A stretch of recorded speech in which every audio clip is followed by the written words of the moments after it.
Hej med dig. Kunne du godt tænke dig at lære at brodere murkroner? Navnet det kommer af borgernes firkantede takker heroppe, som fungerede som skydeskov og forsvarsværk. Murkronebunden her, den kan ikke holde fjenden væk, til gengæld kan den godt holde kedsomheden fra døren. Den er nemlig rigtig sjov at brodere. Så hvis du gerne vil være med til at brodere den, så er du havnet det helt rigtige sted. Kom med indenfor.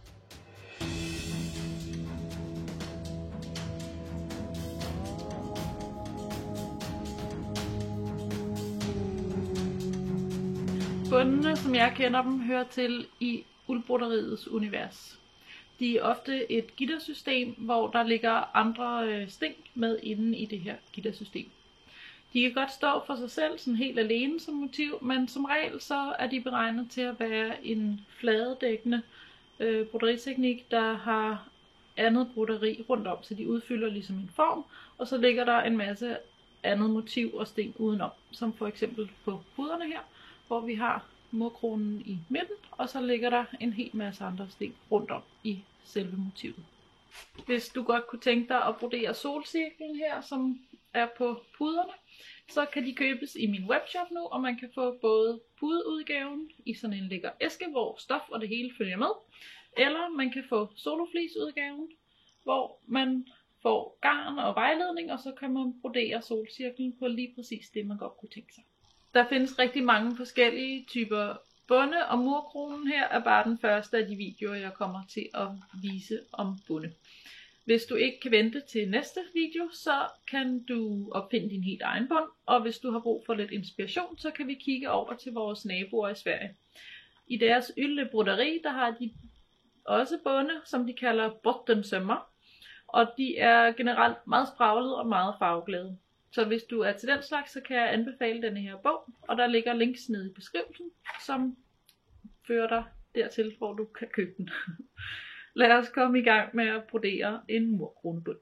Bundene generelt kan puttes i en hvilken som helst form i dit broderi. Vi starter med en firkantet form, og så går vi videre til en rund form. Og som man kan se på det her broderede blad fra et vægtapet, der hænger på et slot i Finland, så kan man også putte dem ind i denne her helt skøre takkede form. Når jeg broderer bunden, så bruger jeg altid en ramme. Det gør det meget nemmere at have styr på de lange tråde, som man trækker i bundene i deres gitter. Det eneste du skal tænke på, når du vælger rammen, det er, at motivet, altså bunden, hele bunden, skal kunne være inde i rammen på én gang. Det dur ikke, at noget af den stikker ud, så man skal flytte på rammen. Når jeg broderer bundene, så lader jeg altid enderne hænge på forsiden, indtil jeg er helt færdig med dem. Så jeg stikker ned et sted oppe i nærheden af rammen og mine tommelfinger, så jeg kan holde styr på den. Og så vender jeg tilbage til det her med enderne, når vi er helt færdige med bunden.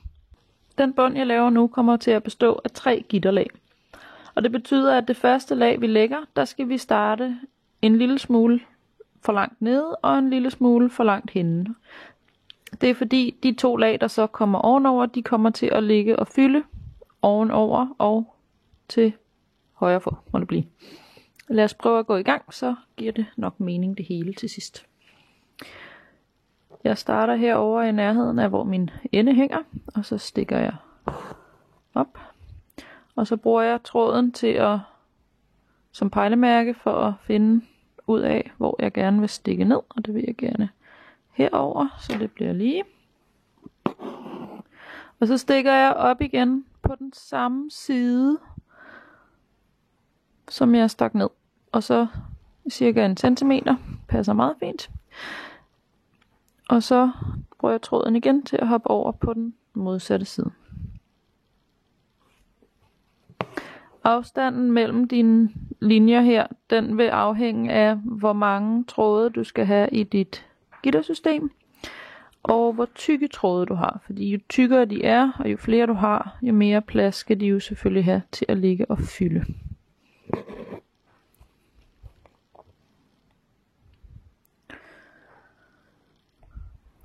Hvis man har et rigtig, rigtig dårligt øjemål, hvilket jeg ikke håber man har, fordi så bliver det altså svært med de her bunde, så kan man jo gøre det, at man tegner op og måler. Altså måler og sætter nogle små streger eller prikker, som man kan gå ud fra.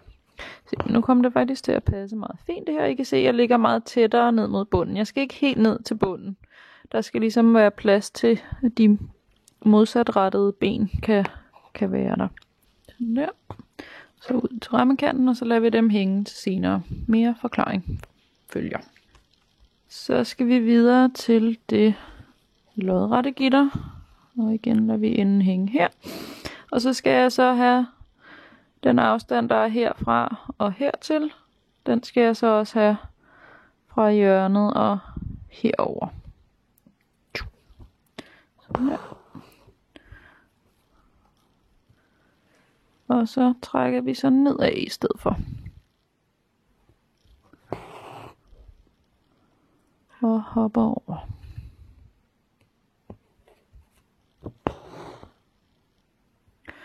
Pas på, at du ikke trækker trådene for stramt til.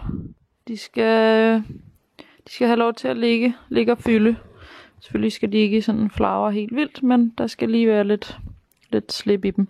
Hvis man trækker på trådene for hårdt til i de her bunde, så får ens stof sådan en skålform, når man tager det af rammen. Specielt hvis du broderer med uld, så skal du være rigtig, rigtig forsigtig, fordi uld er meget elastisk. Det fungerer lidt ligesom en elastik. Så når du tager dit sting, så spænder du ligesom elastikken helt ud. Og når du så slipper for at gå videre til næste sting, så trækker elastikken sig sammen igen. Fuldstændig ligesom hvis du trækker i en elastik. Og det gør så, at du får sådan et meget rynket og kedeligt broderi resultat at se på bagefter. Så må vi se, om det kommer til at passe her.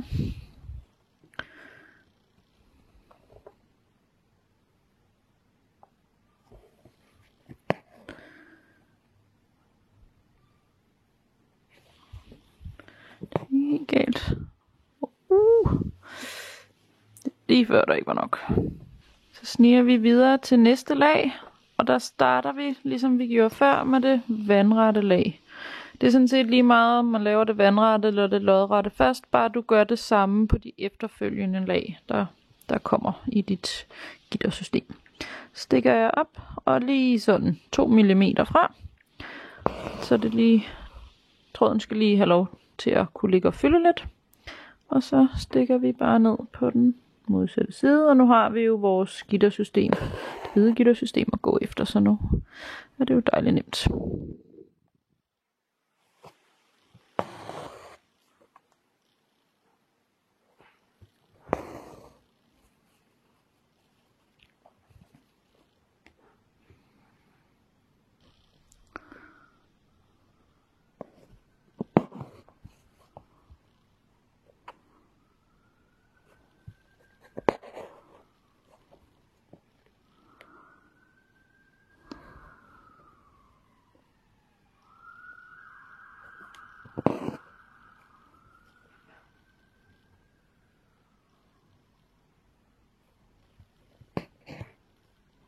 For hvert lag man lægger, så skal man lige lave trådene en lille bitte smule løsere.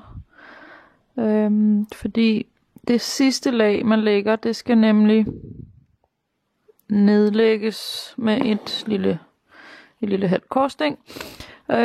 Og de her lag, de ligger jo ligesom ovenover hinanden, og så når det bliver lagt ned med det lille korsstæng, så skal der være nok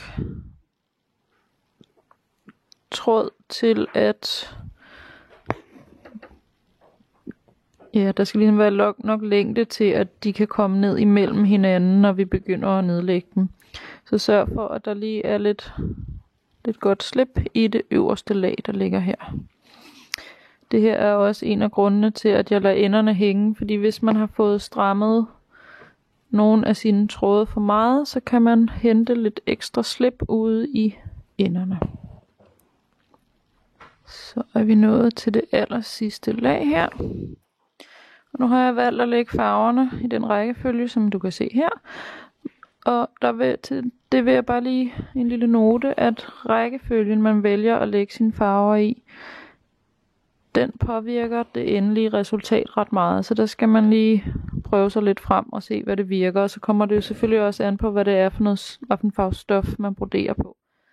Det er slet ikke sikkert, at det vil se godt ud, selvom man tænker, at de 3 farver der, de ser vildt lækre ud sammen. Og så når det kommer op i den forkerte rækkefølge, så ser det bare underligt ud. Min erfaring siger mig også, at det bliver pænest at lægge de lyse farver nederst. Det er som om, at i hvert fald hvis man har mørkt stof. Hvis du har mørkt stof og har de mørke farver nederst, så er det ligesom om det mørke stof lidt spiser de mørke farver, som man ikke rigtig får noget ud af dem. Hvor hvis det lyse gitter ligger nederst, så får det ligesom, så spiller det som sådan en god kontrast mod det mørke stof. Nu skal vi lægge gitteret ned, og det gør vi med et halvt korsstæng, og jeg kan bedst lide at tage det en række af gangen, og så arbejde mig igennem systemet. Jeg lægger korsstænget, så det ligger i retning af krydsene her, der opstår. Så det vil sige, at jeg igen starter over i enden. Og så stikker jeg op ud i krydset. Og så stikker jeg ned. Og det er altså kun det øverste lag, den røde, jeg stikker henover. De 2 andre, de følger ligesom med efterhånden, som jeg lægger den røde ned.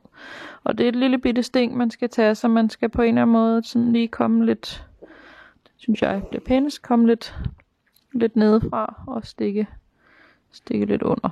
Og det er så her, at vi får vores endelige resultat. Så man skal være meget omhyggelig med lige at nulle de her rækker ordentligt på plads. Fordi hvis man får syet dem skævt ned, så er det altså bare ærgerligt. Sådan der.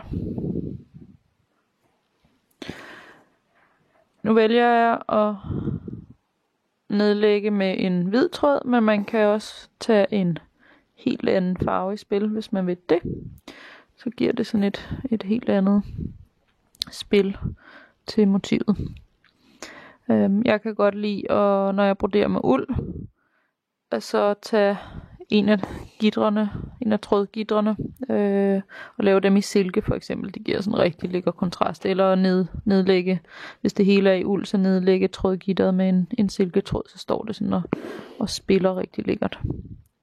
Nu er jeg næsten færdig, og jeg mangler lige 2 små dumme sting, så jeg hopper lige om på bagsiden her. Og hæfter ende. Nu er det en tynd tråd, så den kan jeg godt lave en syet knude med. Hvis det var en uldtråd, så ville jeg hæfte enden ved at køre ind under de andre der. Klipper den af. Og så har jeg jo lavet min ende hænge her. Så den tænker jeg, at der lige er 2 bitte små sting i, så jeg ikke behøver at tage hul på en helt ny tråd. Bare for at lave de 2 bitte små sting. Sådan der.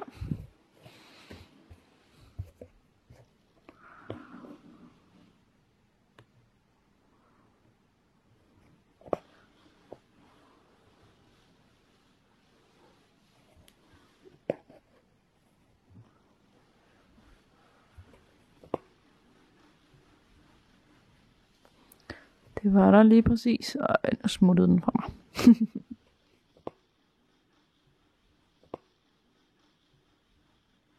Når du vælger dine farver, så er det en god idé lige at teste og se, om de fungerer godt sammen. Når de ligger sådan her mange tråde ved siden af hinanden, så kan det umiddelbart godt virke som om, at de fungerer rigtig fint. Men nogle gange, så kan de godt snyde, fordi når farverne ligger mange sammen, så virker de kraftigere og mere intense. Så pas på, at farverne ikke ligger for tæt op af hinanden i nuancen, fordi når man så kun har en tråd ved siden af hinanden, så vil farverne have meget nemmere ved at påvirke hinanden. Og så kan det godt se ud som om, at de 2 farver, som faktisk var forskellige, er den samme farve, og så mister morkronen ligesom den her gitter-effekt. Den får ligesom sådan en 3D-effekt af de her forskellige farver, der ligger i de forskellige lag. Et eksempel på det med farvenuancerne, det kan man se her i mit første udkast til solcirklen, hvor den nederste gule farve, den er simpelthen for tæt på den gule farve, der ligger nummer 2 i gittersystemet. Når man kommer tæt på, så ser det sådan set rigtig nok ud, men når man ser den på afstand, så forsvinder den ligesom, de smelter sammen, de to gule. Så går vi videre til en variation af murkronen, og det betyder, at den både er rund, men at vi vil prøve at lægge 4 lag denne her gang. Konceptet er sådan set det samme, lige bortset fra, at når nu vi har rundede kanter, hvad jeg vil sige, når nu der er rundinger, så skal vi være lidt opmærksomme på, hvor vi placerer vores sting. Går vi lige i gang her. Jeg starter forholdsvis langt nede i bunden. Her skal vi igen, ligesom før, lige sørge for, at der er lidt luft ned for neden. Stikker ned. Og så skal jeg have et forholdsvis lang sting, fordi jeg vil have 4 ind i stedet for kun 3.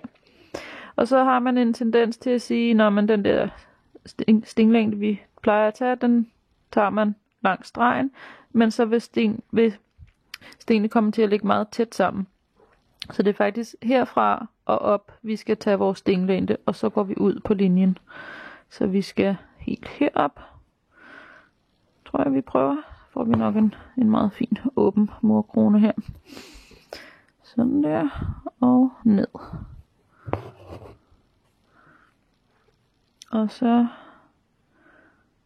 op, og så kan man så bruge sin nål til at måle som pejlemærke, og der kommer jeg måske lige lidt for langt op, så vi går en lille my ned.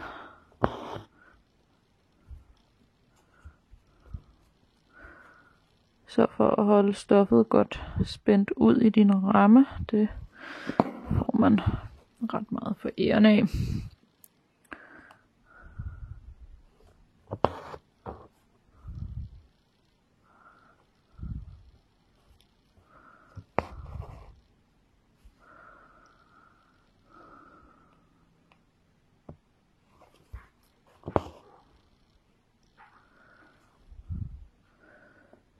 Sådan der, og så tror jeg faktisk, at vi lader den være der. Cirklen er jo, den her cirkel i hvert fald er symmetrisk, eller hvad man siger. Så der skal der være lige mange ben i de 2 forskellige lag, hvor på kvadraten, der var den jo længere på den ene led, så der ville være flere sting på det ene lag end på det andet lag.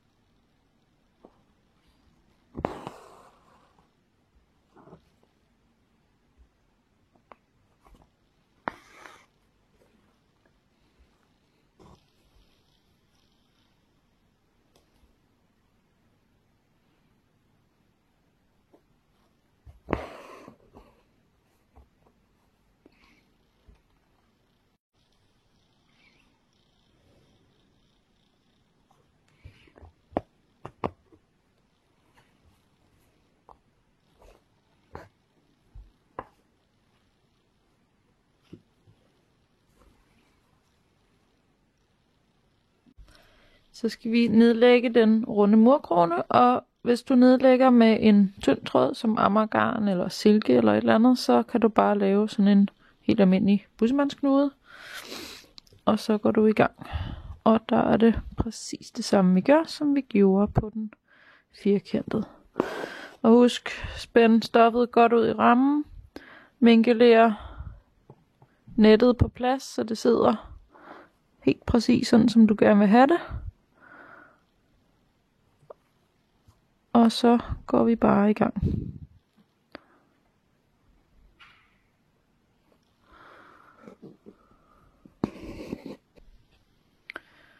En anden grund til, at jeg lader enderne hænge til allersidst, det er, at man nogle gange godt kan synes, at der mangler et sting herude i enderne. På den her, der synes jeg, det ser rigtig fint ud, fordi murkronen er så åben, som den er. Men hvis nu jeg synes, der skulle ligge et sting mere her, så ved jeg, at det er den hvide, der skal komme næste gang. Og så kan jeg bare hapse min løst hængende ende, og så stikke op der, hvor den skal være. Og så skal jeg så huske på, at den hvide har ligget allernederst under alle de andre, og så stikker jeg bare ind under. Sådan der. Og så fylder jeg ligesom det tomrum ud, som der mangler. Når vi skal hæfte enden i alle dem her, der hænger på forsiden, så synes jeg, det er nemmest at tage broderiet af rammen, og så lige trække dem om på vrangen, så vi ved, hvad vi har, der mangler. Og så tager jeg simpelthen bare en af gangen. Og hvis du arbejder i uld på uld, så er det rigtig dejligt nemt og lækkert bare lige at køre trådene ind under det, der ligger i forvejen. Det vil holde det rigtig fint på plads. Sådan der, hvor med det her Amagergarn, så vil jeg nok vælge at lave en syet knude, ligesom jeg gjorde i starten der. Det var murkronebunden. Jeg håber, du får en masse sjov og ballade med at brodere den i forskellige farver og kombinationer. Hvis du godt kunne tænke dig at være opdateret, når der kommer en ny video her på kanalen, som der gør hver 3. uge cirka, så kan du abonnere ved at trykke på logoet nede i hjørnet her. Du kan også følge mig på Facebook på min side Eva M.M. Engelhardt Embroidery Madness, hvor der er lidt forskellige andre formidlingselementer af broderiet. På min Instagram side, der ligger der lidt mere kunstnerisk tilgang til det, jeg laver. Og så kan du selvfølgelig gå ind i min nye lille nørdewebshop og købe forskelligt broderiudstyr og broderikits. Broderikits pakker. Ikke spiselige pakker. Det nye kit, jeg har lavet, solcirklen her, det er lavet i samarbejde med Hyllemors Have, som arbejder med den nordiske shamanisme. Hun holder både kurser og udgiver spændende opskrifter og alt muligt forskelligt, der har med vores nordiske spiritualitet at gøre. Hun er helt klart værd at tjekke ud. Det var vist alt, jeg kunne finde på at sige for denne gang. Så indtil næste gang, så må du have rigtig god hygge og rigtig god fornøjelse med murkronerne.